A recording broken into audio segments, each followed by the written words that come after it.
السلام علیکم ورحمت الله تعالی وبرکاتہ. حامد و مسلم و بعد. یو محترم ورور پوښتنه کړې ده چې یو کس ته هغه سره ټولې سودی پیسې دي، د سود مال ور سره دی او هغه اوس غواړي چې بل چا سره مطلب کاروبار وکړي، پارټنرشپ ور سره وکړي، دا بل چا ته دا سودی پیسې څنګه دي؟ جناب محترم فتاوا شامی دا مسله ډیره زیاته صریحي او ډیره تفصیلی او مفصله راغستې، غاټ مطلب یې پیښی دی.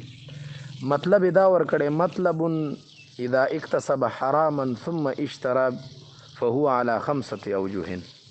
و یو سړی دی حرام مال اکتسب حراما، لکه په حرامو مال ګټلی، کاغذ سودی او که نورې حرامې لارې وي، او بیا د هغې نه وروسته هغه اوس غواړي چې په دې کاروبار وکړي. نو 5 طریقې د دې دپاره د حلت او د رواوالي برابري کړي. یوه هغه یو 5 کې یوه لاره د روا ده. هغه روا لاره دا ده چې دا سړی دی مثلا دا اوس کاروبار کول غواړي بل چا سره کنه، نو بل حیله دا د بل چا نه دی یو 15 لک روپۍ قرض کی، هغه د کاروبار د پاره چاته ورکی.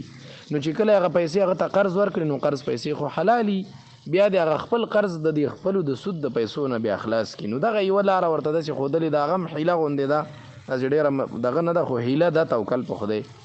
نو د دین علاوه چې نورې کمی څلورې لارې دی، هغه ټولې مکمل حرامي دی. هغه ډېر اوږد تفصیل دی پکې، خو لنډه اوږده دا د دنه د سود پیسې اخیستل او په دې ورسره کاروبار کول دا یقینا ناجایز دي. السلام علیکم ورحمت